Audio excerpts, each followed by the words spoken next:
حضرات ایک ضروری اعلان سنو، خدا کے واسطے فاقوں میں مر جانا، کبھی حرام کا لقمہ اپنے اندر نہ اتارنا۔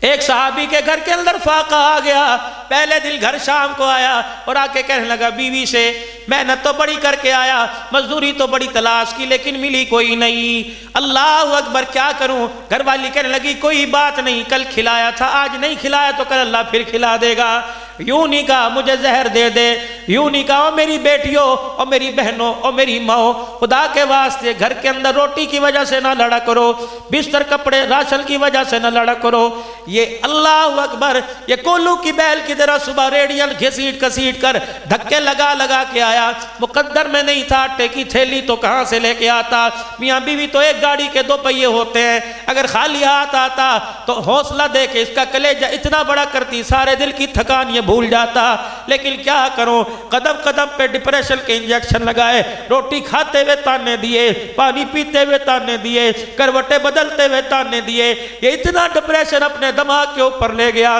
لوگوں نے کہا ہارٹ اٹیک ہو گیا، لوگوں نے کہا بلڈ پریشر ہو گیا، لوگوں نے کہا شوگر لو ہو گئی۔ رب کعبہ کی قسم ساری رات جو روٹی پکاتے ہوئے، روٹی کھلاتے ہوئے، بستر پہ لٹاتے ہوئے بیوی بد کلامی کرتی رہی، اس کا دماغ پر اتنا اثر ہوا، موٹر سائیکل چلاتے ہوئے آنکھوں کے اندھیرا آ گیا، گاڑی دماغ گاڑی درخت کو جا لگی، دنیا سے چلا گیا، اب روتی ہے مجھے کس کے سارے چھوڑ کے چلا گیا۔ وہ وقت بھول جب تانے دے دے کے اسے گھر سے نکالا تھا، کیا کرتا؟ اتنی پریشانی میں اپنی زندگی سے ہاتھ دھو کے چلا گیا، لے لے اب قالینوں کا کیا کرے گی، لے لے اب قالینوں کا کیا کرے گی، اب بلب کا کیا کرے گی، اب رقبے کا کیا کرے گی، اب سونے کی چوڑیوں کا کیا کرے گی؟ میری ماں میری بیٹیوں اعلان سنو، تمہیں چھوٹی بات بڑا منہ چھوٹا منہ بڑی بات کر کے جاؤں گا، عقل والی بات کر کے جاؤں گا۔ جب بھی شوہر گھر آوے اس کے چہرے کو دیکھ کے مزاج کے مطابق بات کیا کرو،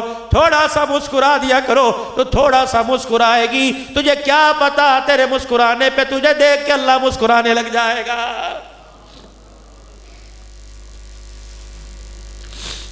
شیخ صاحب ساری دنیا کے بڑے ڈاکٹر ایک میز پہ چاروں طرف بیٹھ گئے، انہوں نے کہا ہمارے قلم کی سیاہی ختم ہو گئی، ہمارے کاغذ ختم ہو گئے، پیڈ ختم ہو گئے، کتنے بیماریوں کے نسخے لکھے، ہم نے 200 روپے فیس سے شروع کیا، 50 روپے ٹوکن سے شروع کیا، 20 روپے ٹوکن سے شروع کیا، یہ ٹوکن بڑھتا بڑھتا 5000 روپے کا آ گیا، لائنوں میں لوگ کھڑے ہیں، روٹی کھانے کو پیسے نہیں، چیک اپ کرانے کے لیے پیسے ہیں، سارے ڈاکٹر سر جوڑ کے بیٹھ گئے، انہوں نے کہا وجہ کیا ہے، کس وجہ سے بیماری آ رہی ہے؟ تو ایک کاغذ پر سارے ڈاکٹروں نے دستخط کر دیے، کہہ رہے لوگ بیماری سے نہیں مر رہے، گھریلو ٹینشن کی وجہ سے مر رہے۔ اولاد کی جوانی بکھرنے کا دکھ، بیوی کی آوارہ زبان ہونے کا دکھ،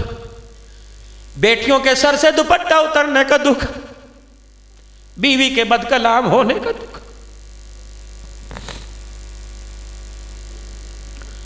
محنتیں کر کر کے رات کو دسترخوان پہ اس نیت سے بیٹھا تھا کہ پیٹ بھر کے روٹی کھاؤں گا،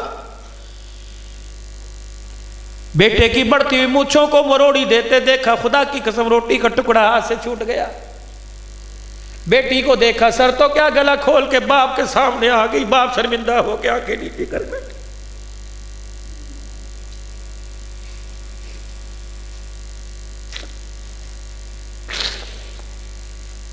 حضرات ایک ضروری اعلان سنو، کہاں چلی گئی وہ مائیں جو رات کو رضائی اٹھا اٹھا کر سر پہ ہاتھ پھیر کے دعائیں دیا کرتی تھی؟